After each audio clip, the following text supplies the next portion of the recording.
All right, here we are back out on the water, bass boat driving.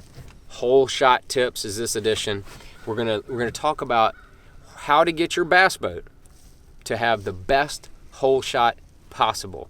Now there's a handful of different things that will affect your hole shot. Now what I mean by hole shot is when you start your engine, you trim it down and you mash the gas or you put the throttle all the way down, the time it takes from that point in time until the boat gets up and breaks over on plane. That's called the hole shot. Some boats have slower hole shots. Some boats have really quick hole shots. Number one thing is having enough power back on the back of the boat. This is a Mercury Pro XS, the new 4-stroke. It has unbelievable hole shot. The motor itself. The motor has an unbelievable hole shot, so it can overcome a lot of other issues you may have in your boat. Like you may have too much weight in the back of your boat. You may have live wells full and full of gas, all these other things. If you have enough power back there in the back, you can overcome a lot of those. So you want to make sure you're not underpowered in whatever boat you have. This is a Bass Cat Air. It's a 20-foot, 2-inch bass boat. That's 250 horsepower engine, so obviously it's a lot of horsepower for this. But number two, you have the right power back there. You want to make sure you have the right prop on the back. Now the prop on the back of this one is a Mercury 24-pitch Fury 3-blade. Now the Fury is just the model. They have 3-blade, 4-blade, 5-blade props. I'm not going to get into a big prop dissertation here, but you want to make sure that you have the right pitch prop, whether it's 3, 4, or 5 blades. That doesn't make it. 3 blades are the most popular, far and away. The Fury, there's no reason anybody should not run a Fury on their bass boat. That is just probably the best all-around bass boat prop that I've ever run. This is a 24 pitch. It is matched perfectly to this. The new 4-stroke Mercuries have a different gear ratio in the lower unit, so if you're used to the older Mercuries, you may want to make sure that your gear ratio or your prop pitch matches up to the newer ones. These ones run like 1 pitch lower than the old Mercuries, but Yamaha's the 4-stroke Yamaha engines, they have a good hole shot. Can't knock those.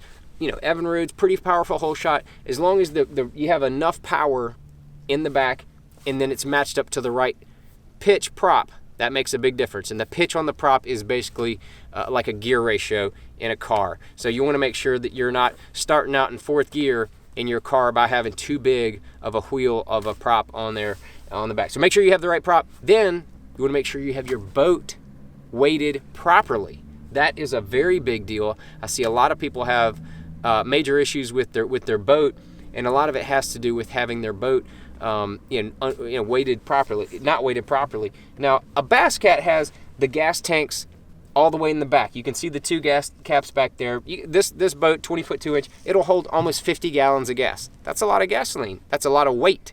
All that weight stays in the back, which makes it harder to get on plane. So if all that weight is in the back, it has a hard time pushing that bow over because all the weight is staying back on the very, very back edge of the boat. Now, your live wells are the next closest thing to the back. When you fill those up with water, that's also going to make your hole shot more difficult.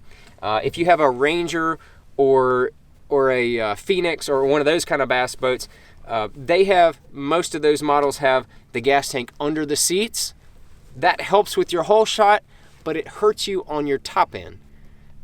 So it's a game you play, and if those companies have the gas tanks up here, they've probably redistributed weight around the boat to compensate for that. So it's not a big deal. I know some of those Phoenixes are pretty fast, but the Bass Cat has them in the back because that definitely optimizes your top end speed and your overall performance. But it can slow down your hole shot just a little bit. So that's one thing to consider. If you don't have very much gas in your boat, we've got about half. We're about half full, so we probably get 25 gallons or so of gasoline in this boat. That is going to be, that's a pretty good level. We have empty live wells currently. Don't have a ton of tackle in the boat right now. The more tackle you have in the front of your boat is going to help you on the hole shot. It's going to have you a better hole shot because it's going to help push that bow down and get you going. But it's going to hurt you on the top end, because once you get over on plane and you get you get to trimming up, that weight on the front of the boat is actually going to hurt your top end. So it'll help your low end, hurt your top end. The last thing I was going to talk to you about before we cranked up this Mercury engine back here is your batteries.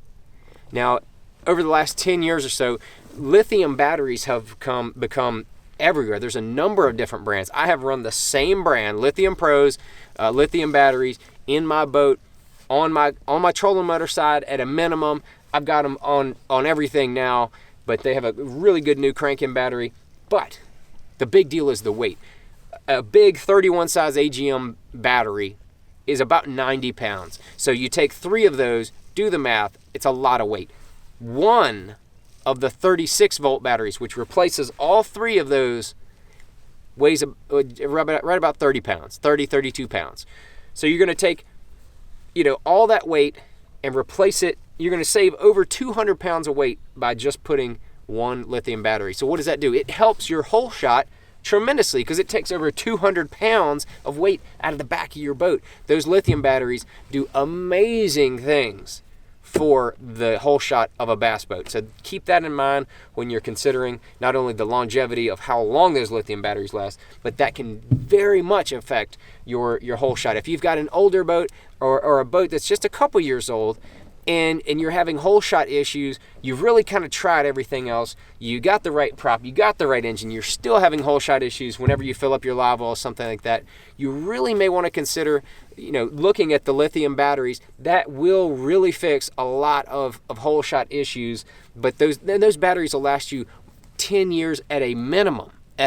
So there's more cost up front, but man, they last you forever, and you don't have to worry about them year after year. But all right, enough talking. Let's start this engine and get this thing up on plane. But before I do that, I want to make Shannon, the cameraman back there, he's running this camera. I'm gonna get him to come over here and sit next to me, and then you can watch both of us with this thing in the back, and we can watch this thing get up on plane, and we'll give you a few more tips on try to help your whole shot. All right, come on, man. Let's get on back. All right. The man said, let's try it. We're just going to turn and go back the other direction. We just started it up. Shannon's sitting next to me. Shannon, I'm not a heavy dude, so I know that... I'm 216 and a half. I skipped over that a little bit. Yeah, I know.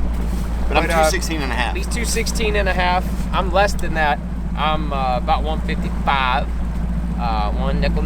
That's what I am. And so that helps with the whole shot and the overall boat performance. But not everybody controls, and some people are just bigger dudes, Some people are dudettes, whatever. They're just bigger people. There's some big dudettes. Yeah, I mean, it's just the way it is. But with this, okay, so we're gonna go get on plane. We're gonna check the whole shot. First thing you always wanna do, trim that Mercury all the way down. If you have a TH Marine Atlas jack plate, you wanna trim that all the way down as well for your whole shot. Optimize this whole shot most of the time. I've got another whole video on how to do that if you want to check that out on the jack plates 101. Check that out later. But right now we're gonna get on plane, so you're gonna put it into gear, and you don't want to mess around. You just want to ease into it, and then all the way down. I know some people are confused about getting on plane. They want to just ease into it. No. You just ease into it and then all the way down. Just get it over with. That's it right there. That's it.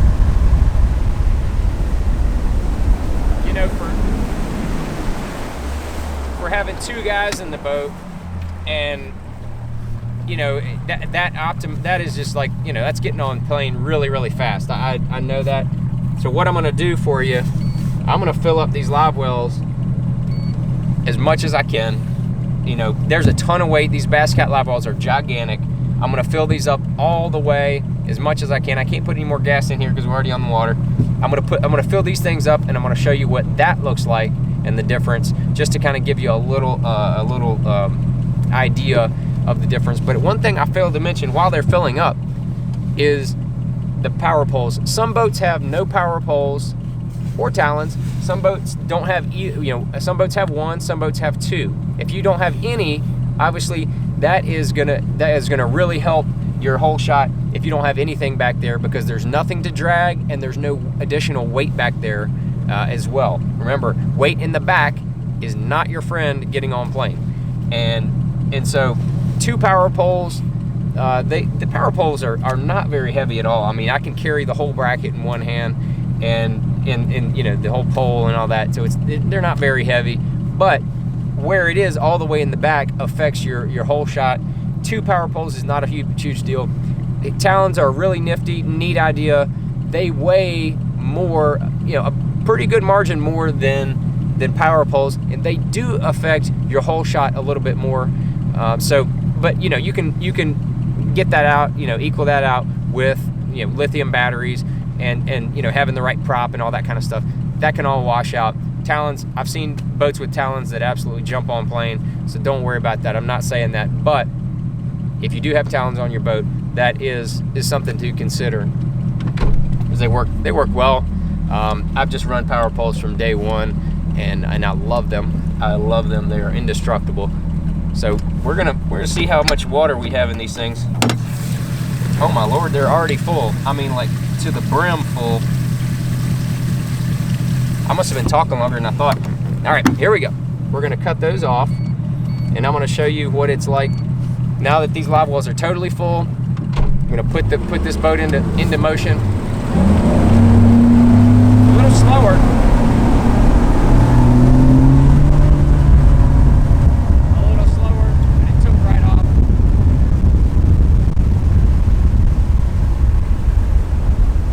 Pretty cool, huh?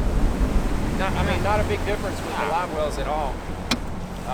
People, I've had people ask me, what do you do when your live wells are full? Well, I don't do anything. I just keep going because hammer down. Because I have so much weight out of the back of the boat with those lithium batteries. I think that's where the big advantage comes for me. Okay, and the very last factor that we're going to talk about with whole shot performance, the very last one, it's a big one, especially if you travel, is the altitude of which you're driving. Now, if you're over there in the James River or the St. Johns River or your Lake Okeechobee, you're at sea level or darn near sea level. Lake Okeechobee is about 10 foot above sea level. So you're gonna have the most oxygen in the air that you can get on planet Earth, basically. So the higher elevation, you're gonna get less oxygen in the air. You're not gonna be able to create as much power with that big meat hanging off the back of the boat. You know what I'm saying? You're not going to get as much power. So if you go to a lake, like Table Rock is way up there. Beaver Lake is even higher. That's 1,100 feet, over 1,100 feet above sea level. There is a significant performance difference between those two places. If you have the same boat, like we're at Smith Mountain Lake right here. This is a little over 400 feet above sea level. 400 feet above sea level is kind of in the middle. So we have really good performance, really good whole shot here. I'm telling you, at the James River or somewhere close to sea level, this thing is literally going to jump on plane like a porpoise, even with the live wells full. But even at Beaver Lake, and those higher elevation lakes, believe it or not, Lake Amistad down in Texas, high elevation. Clear Lake, California, higher elevation. They've got some way high elevations in some lakes out there as well. So if you're at one of those higher elevation lakes, that's where your whole shot could be affected. You may have to change props, go down a pitch in your prop at those places, or it's just going to take you a little longer to get on plane. And again, the lithium batteries can make a difference. So hopefully you learned a little something here on bass boat driving, whole shot tips. And of course, you can look around. There's going to be more blocks right here at the end with different bass boat driving deals. If you enjoyed this one, if you have any other questions, be sure to comment down there. If I said anything that was incorrect, they'll let you know. Please tell me. I want to know. Yeah. I want to know. It's all learning here. It's all learning. It's all constructive good. criticism. I hope you learned something, because I probably will learn something about what I just talked about this year. I'll learn about it this year, and maybe I'll do another video later on that. So hope you enjoyed it. Thanks for watching. Let's go.